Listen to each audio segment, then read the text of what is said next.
Bismillahirrahmanirrahim. Assalamualaikum warahmatullahi wabarakatuh. Berita Al-Hijrah 20 Rabiul Akhir 25 November bersama saya Ardi Herman Marzi dan berikut pengisian utama malam ini. Bot pukat tunda ceroboh, pendapatan nelayan kecil terjejas. Juga warga emas mengaku tak bersalah rogol kambing.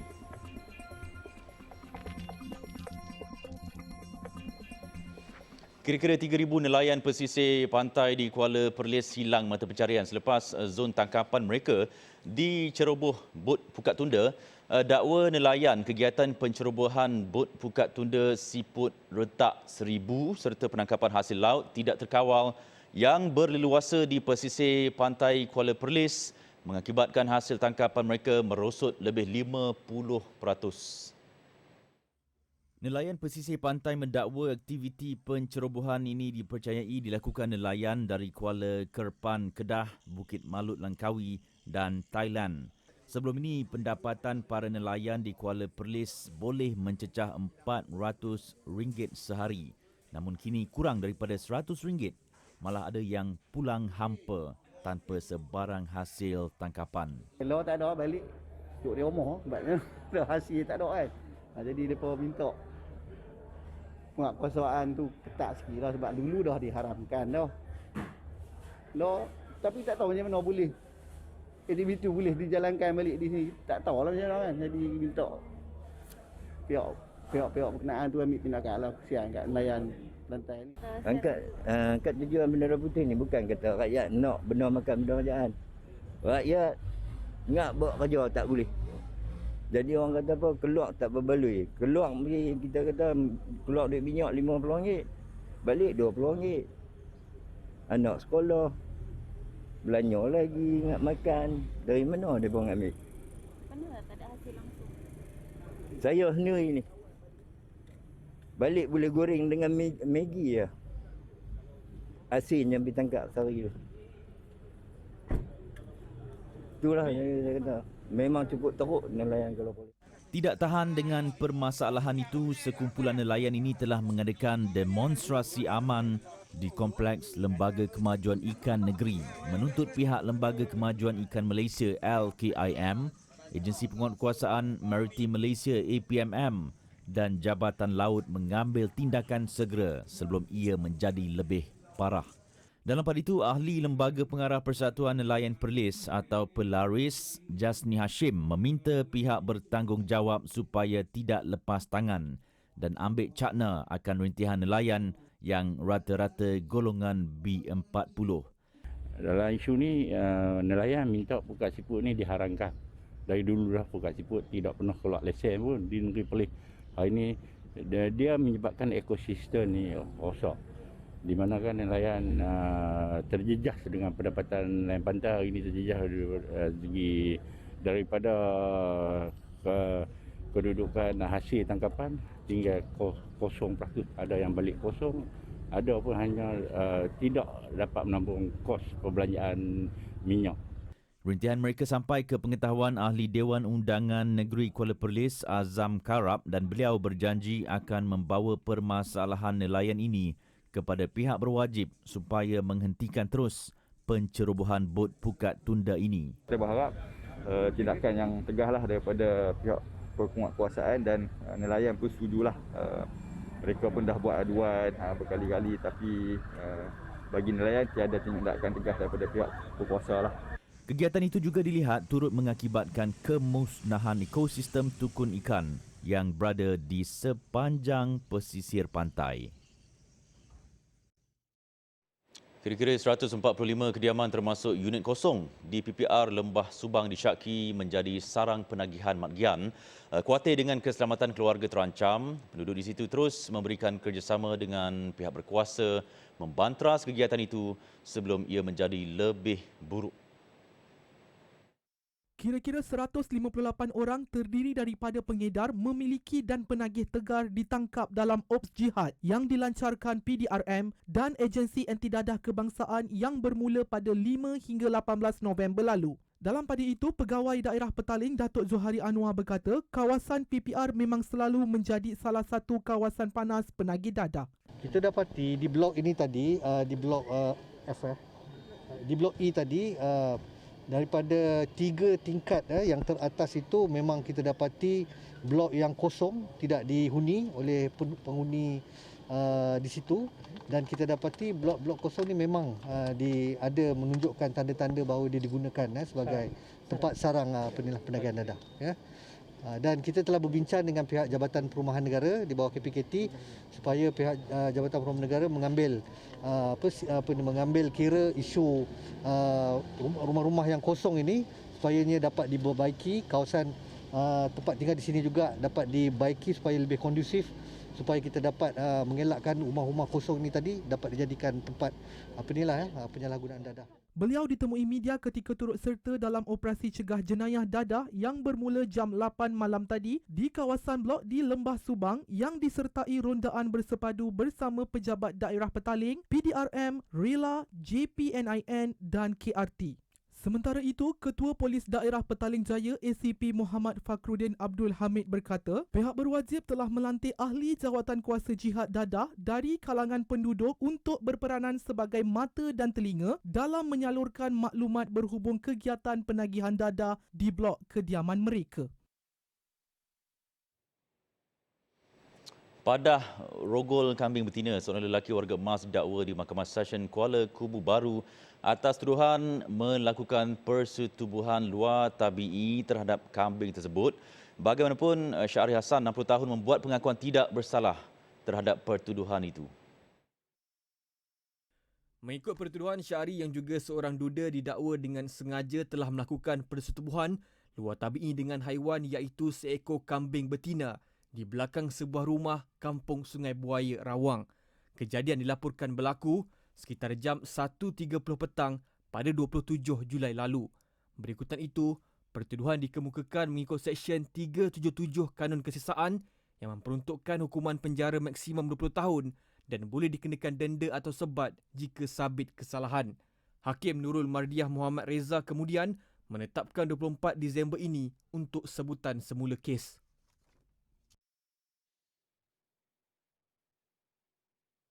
Sementara itu, di Negeri Sembilan, seorang mekanik yang sebelum ini ditahan di bawah Akta Pencegahan Jenayah POKA 1959 dijatuhi hukuman penjara 92 bulan serta denda RM7,500 oleh Majistret Mahkamah Jelebu Muhammad Hidayat Wahab selepas didapati bersalah atas 4 pertuduhan yang dikenakan terhadapnya. Tertuduh Razli Nasib, 33 tahun, didapati bersalah melarikan diri semasa dalam perintah pengawasan polis, mencuri 2 buah kenderaan dan memiliki kenderaan curi. Berdasarkan pertuduhan pertama pada 29 Oktober lalu, Razli yang dikenakan perintah sekatan didapati gagal berada di rumah antara pukul 8 malam hingga 6 pagi tanpa kebenaran bertulis daripada Ketua Polis Negeri Sembilan. Pada hari sama, kira-kira jam 2.15 petang, di tempat parkir motosikal di Bandar Seri Jempol, Razli turut dituduh mencuri sebuah motosikal jenis Yamaha Legenda. Diikuti pada 30 Oktober lalu kira-kira pukul 6.40 pagi di hadapan sebuah restoran di Taman Industri Mahsan Jempol. Dia juga telah dituduh mencuri sebuah kenderaan jenis Mazda. Bagi pertuduhan keempat pula, pada 8 November lalu, tertuduh didakwa secara tidak jujur menyimpan harta curi iaitu sebuah kenderaan jenis Toyota Fortuner yang dilaporkan hilang pada 31 Oktober. Polis mengenal pasti 8 kawasan di Kelantan yang berisiko akan berlakunya tanah runtuh berikutan keadaan cuaca yang tidak menentu termasuk hujan berpanjangan sejak kebelakangan ini. Ketua Polis Negeri Datuk Syafi'in Mahmad berkata 8 kawasan itu membabitkan 5 daerah iaitu Gua Musang, Jeli, Bacok, Kuala Krai dan Pasir Mas.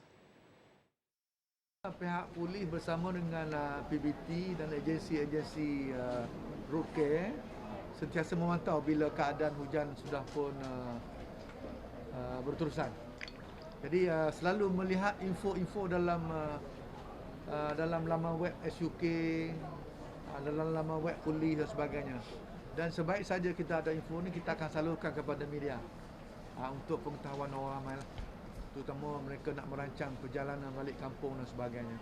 Beliau berkata demikian dalam sidang media selepas majlis perasmian Surau Ar-Rashidin yang dibina dengan kos RM500,000 di Ibu Pejabat Polis Daerah IPD Tumpat. Antara kawasan yang dikenal pasti mempunyai risiko tanah runtuh ialah Jalan Kuala Betis Lodging di Gua Musang serta kawasan di sekitar Tanah Tinggi. Sementara kawasan-kawasan lain pula, ia membabitkan Batu 18, Jalan Timur Barat Jeli Kegerik, tebing Sungai Kampung Kuau di Bacok, Kampung Jalan Pohon Celagi Pasir Mas dan di Kuala Kira melibatkan Lata Rek, Gunung Stong serta Kampung Cucuh Puteri.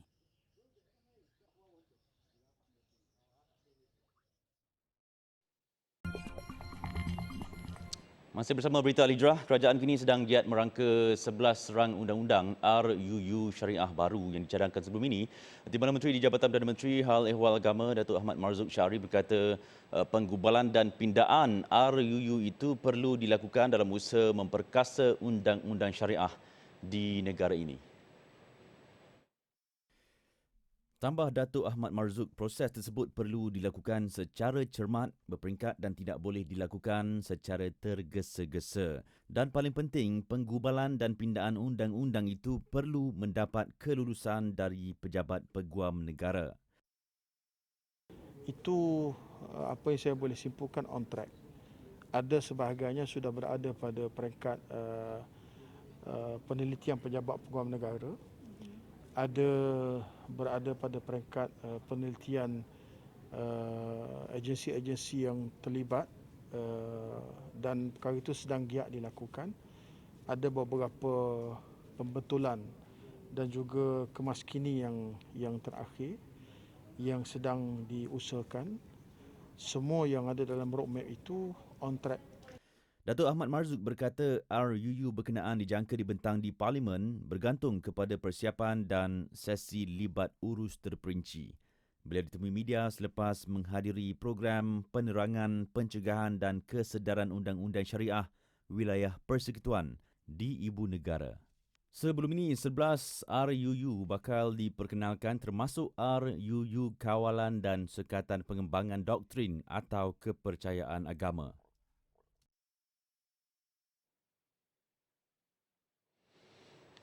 Dalam majlis berasingan, Datuk Ahmad Marzuq berkata penghayatan fardu ain dan ajaran Islam semakin meningkat dalam kalangan orang asli yang sudah memeluk agama Islam dan pihaknya amat berbangga apabila ada dalam kalangan orang asli sendiri sudah mampu untuk menjadi imam dan bilal di surau kampung masing-masing. Saya dipahamkan sebanyak 365 buah surau di perkampungan orang asli dan 34 daripadanya merupakan masjid dan surau untuk didirikan solat Jumaat. Ini merupakan syiar Islam ini membuktikan bahawa syiar Islam sudah berdiri dan tersebar luas ke pelosok belantara. Jelas beliau, latihan dan kursus bagi imam dan bilal ini akan sentiasa diadakan dengan kerjasama Jabatan Agama Islam Negeri JAIN dan NGO-NGO bagi memantapkan bacaan dalam solat atau penyampaian khutbah Jumaat. Beliau berucap demikian pada simposium pendakwah dan kepimpinan orang asli Anjuran Jakim di Putrajaya. 5 anugerah disampaikan dalam majlis hari ini iaitu Anugerah Masjid Surau Jumaat Kampung Orang Asli Terbaik, Anugerah Surau Kampung Orang Asli Terbaik, Anugerah Tokoh Kepimpinan Masyarakat Orang Asli, Anugerah PMOA Qudwah Peringkat Negeri dan Anugerah PMOA Qudwah Peringkat Kebangsaan. Untuk mengembalikan dan mengembangkan industri aero angkasa di Selangor dengan lebih pantas dan lestari, Menteri Besarnya Datuk Seri Amiruddin Syari berkata kerajaannya akan memberi fokus kepada bidang perniagaan penerbangan am, khususnya jet perniagaan dan helikopter selepas terkesan pandemik COVID-19 sejak 2 tahun lalu. And we know how hard it has impacted the aerospace industry at large, with an almost 95% decline at its peak impact. Airlines, airports and tourism businesses collapsing, manufacturers and the supply chains order being cancelled, and flight activities and aircraft movement stop. Beliau berkata demikian ketika berucap secara maya pada Majlis Pembukaan Pameran Penerbangan Selangor 2021 SAS 2021 yang berlangsung di Sky Park RAC Lapangan Terbang Subang, Selangor. Jelasnya peningkatan aktiviti itu sekaligus mampu merancakkan rantaian bekalan ekosistem industri penerbangan di negeri itu, antaranya melibatkan penyedia perkhidmatan darat, penyelenggaraan, pembaikan dan baik pulih MRO, penyedia perkhidmatan kejuruteraan serta percukaian dan lain-lain. Selain jet penerbangan dan helikopter, Selangor juga melihat kepada pertumbuhan dalam industri drone, khususnya dalam subsektor drone komersial yang meningkat dengan pesat dengan permintaan dan minat yang besar. Pameran yang bertemakan Selangor The Asian Business and General Aviation Hub yang dianjurkan Kerajaan Selangor dengan kerjasama Invest Selangor Berhad, Matrade dan Naiko itu akan berlangsung selama 3 hari bermula hari ini sehingga 27 November 2021.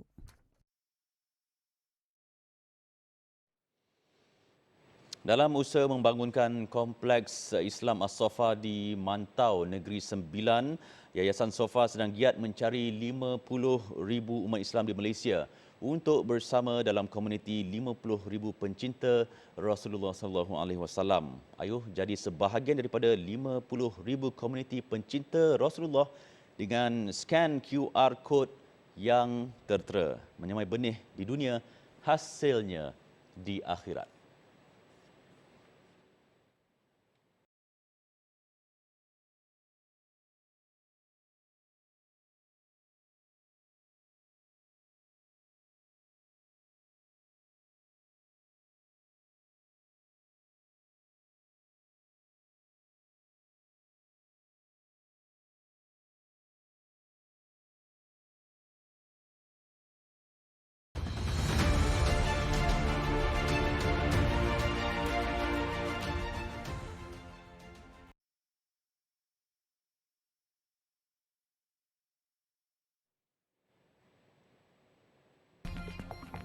$184 tan dadah bernilai $1.3 juta Amerika dibakar.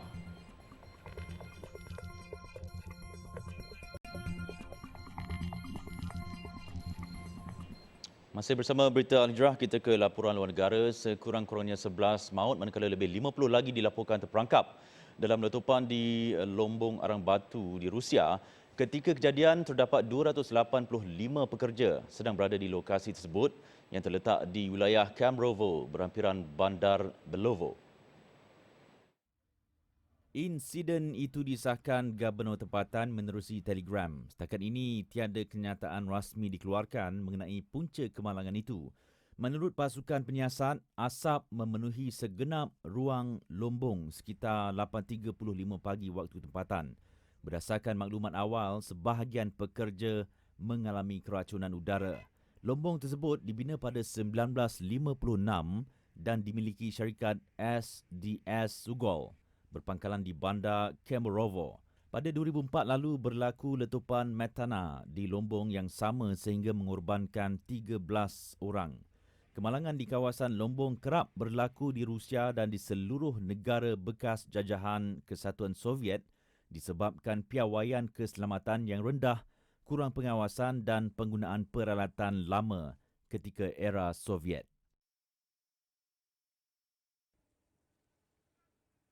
Sekurang-kurangnya 8 maut manakala 17 lagi cedera dalam serangan bom di Mogadishu yang menyasarkan Kenderaan Keselamatan Pertubuhan Bangsa-Bangsa Bersatu PBB.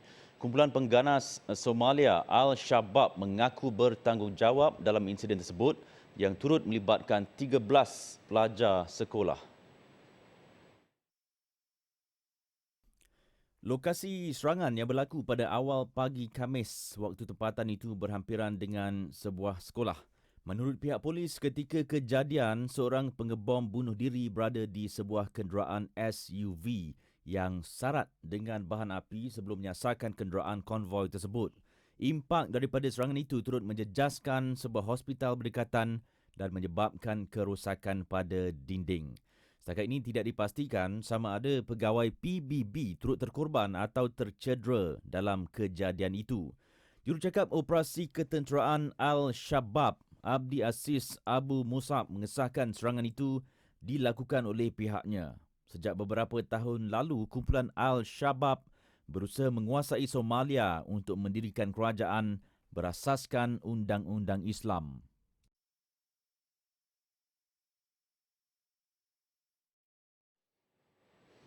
Itu di Somalia. Dalam pada itu, di Pakistan, sebanyak 18 tan metrik dadah bernilai lebih 1.3 bilion dolar Amerika dilupuskan dengan cara dibakar oleh pasukan anti-narkotik Pakistan, ANF. Menurut Ketua Pengarah ANF, Major Jeneral Ghulam Shabir Narejo, yang merupakan sebahagian daripada 184 tan metrik dadah narkotik yang berjaya ditumpaskan pihaknya pada tahun ini. Pelbagai jenis dadah yang telah dirampas termasuklah hashis, candu, heroin, amfetamin, metafetamin, ketamin, kokain serta tab Xanax, ecstasy, alprazolam selain sejumlah besar dadah jenis lain dan bahan kimia yang terlarang. Pakistan merupakan laluan utama untuk pengeluaran dadah dari negara jirannya Afghanistan yang merupakan pengeluar heroin terbesar di dunia dan pengeluar utama dadah jenis hashis. Dalam pada itu, Ketua Pengarah ANF menyeru semua lapisan masyarakat untuk mengambil bahagian dalam usaha memerangi dadah.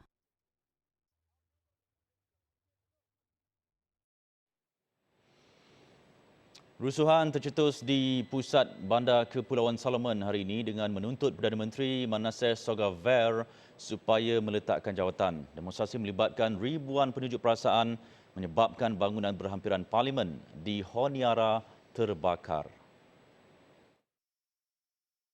Situasi semakin tegang di ibu negara semalam apabila penunjuk perasaan cuba menyerbu bangunan parlimen dalam usaha menggulingkan kerajaan. Bagaimanapun, Perdana Menteri mendakwa kerajaannya masih stabil dan akan terus meneraju negara. Menurut penduduk tempatan, perusuh berkumpul dan menyasarkan kawasan Chinatown Honiara dan menggeledah balai polis. Katanya sekatan jalan raya telah dibuat namun pergolakan tidak menunjukkan tanda akan reda. Polis juga terpaksa menggunakan gas pemedih mata bagi meredakan keadaan. Dilaporkan kebanyakan penunjuk perasaan berasal dari pulau jiran Malaita yang mendakwa telah diabaikan oleh kerajaan pusat.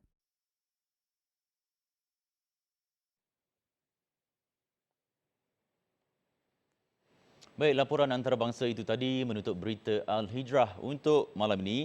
Jangan lupa layari alhijrahnews.com untuk lagi laporan-laporan menarik dan artikel eksklusif.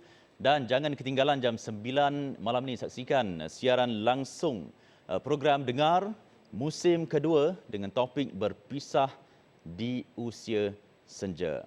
Baik, saya Arif Marzi. Kita jumpa lagi. Assalamualaikum warahmatullahi wabarakatuh dan selamat malam.